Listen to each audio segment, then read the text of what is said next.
Margaret had always loved her neighborhood, considered a refuge, a quiet suburb where everyone knew each other, and the dramas of the world far away.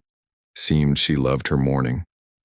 Shaddam spent her flower beds to enjoy their evenings with their husband James, spent time on the couch and the friendly greetings you received from your daily walks with the neighbors, exchanged when the family forester moved into the house next door, and changed. The rhythm of their lives changes too. Ways she could never have foreseen. It started with the little things. Evelyn Forrester, the young and lively woman who was with her husband and two small children, had moved in immediate effect on the neighborhood, to have their shining smile and her contagious laughter attracted people, and their talent organizing spontaneous meetings made she became popular almost overnight. Margaret didn't care much at first, after all. Evelyn was charming, and her warmth was a welcome enrichment for the neighborhood. James, however, seemed unusually interested to be the new neighbor. Margaret noticed it for the first time in one of Eve Lyon's barbecue evenings. James, the normally social gatherings rent, seemed eager this part to take the whole evening. Margaret watched as always with Evelyn spoke his face so vividly like they haven't seen for years.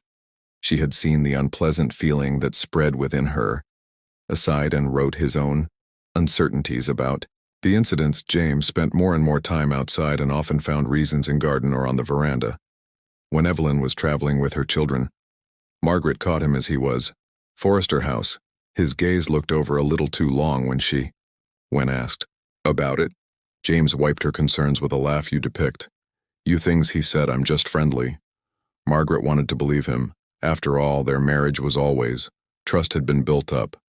They had experienced difficult times together, job losses, health problems, death of Margaret's mother, and were always merged stronger from it. But with over time, her doubts grew. James Camilleways later home from work. His explanations were scale and little convincing. He became more protective. Opposite his phone, it put with the screen down on the table, and took it everywhere in the afternoon, while Margaret worked in the garden. She noticed Evelyn and James in the near the mailbox of the Forresters. A conversation seemed lively, interrupted by laughter and a lightness. That Margaret oppressive feeling in the chest caused Evelyn stretched out her hand and lightly touched James's arm, a gesture Margaret seemed way too much intimate.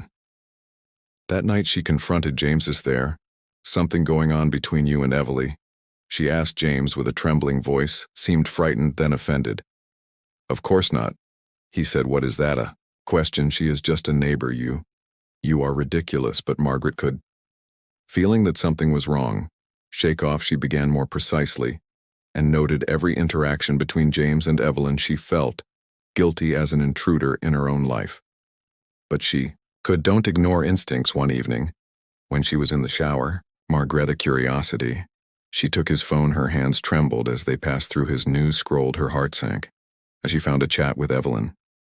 The messages were not obvious romantic, but they had a familiarity that Margaret could ignore. Insider jokes, common complaints about everyday things, and a lightness that hurt more than any clear confession. Margaret began to crumble. She didn't know how to get James back, should confront without being paranoid, so she decided to get more evidence to collect. She began his schedule to follow more closely and noticed patterns in his behavior that with Evelyn's agreed as Evelyn's man of one. Weekends, the children to their grandparents had brought James. Suddenly an unexplained work emergency kept him away for hours. Marguerite could no longer endure. Finally she reached a turning point. Margaret decided Jameson evening when he claimed to a late meeting. Her heart pounding as she drove through his car the quiet streets of her city, as he turned into a familiar street, not the street to his office but which became Evelyn's house. Margaret's worst fears confirmed. Parked at a safe distance and watched James knock on the door. Evelyn opened her face and kept. When she let him in, Margaret in her car, her thoughts raced. She felt anger, grief and betrayal, but also a strange relief. Nothing had happened. Imaginary intuition had the whole time was right now. You decide. What she confronted us next morning. Marv James with what she had seen. First he tried to quote everything. This is him, no change. Tears streamed down his face when he confessed the affair. Always apologized and forgiveness asked. Margaret listened to her. In tears threatened to burst out, but she laid strength in themselves from which they do not. GW had that she ate. You have a decision made. she said with firm voice, and now I have to meet Margaret. Took time to think and sat on her narrow-free and a therapine de not ta process. She decided that she could remain in a marriage in which the trust has been so thoroughly destroyed. It was a painful decision, but also a liberating. She filed for divorce and began to rebuild their lives. Discovered new hobbies, used old friendships, again, and found her own strength. Margaret's path was not without challenges in the weeks following her decision. She was overwhelmed by conflicting feelings. Some days she felt a deep loss and feared for life that with James on other days, she was surrounded by a silent determination, fulfilled and focused on their identity to regain your tomorrow one with James. In shared silence in the flower beds were now to moments of loneliness and reflection. She found comfort in routine of Zlanzens and Jettins. Every movement and quarter in the present she stepped. Also a local book club with some that she always wanted. But never the group had found time for this, became a source of comfort and offered her a harem to meet to connect and share their thoughts. Through their conversations, Margaret realized how many people carry invisible burdens, and it reminded them of their Evelyn's own resilience. Marriage did not survive the consequences. Neighborhood was full of gossip, and both families finally left unable to judge their once friendly community to withstand. For Margaret was the experience a painful lesson in resilience. She realized that although she had do not control the actions of others, but could see how she reacted, and by choosing to own well-being in the foreground, to face, she found a peace that she hadn't felt for years. Life in the neighborhood finally returned to normal. But Margaret's life was forever changed.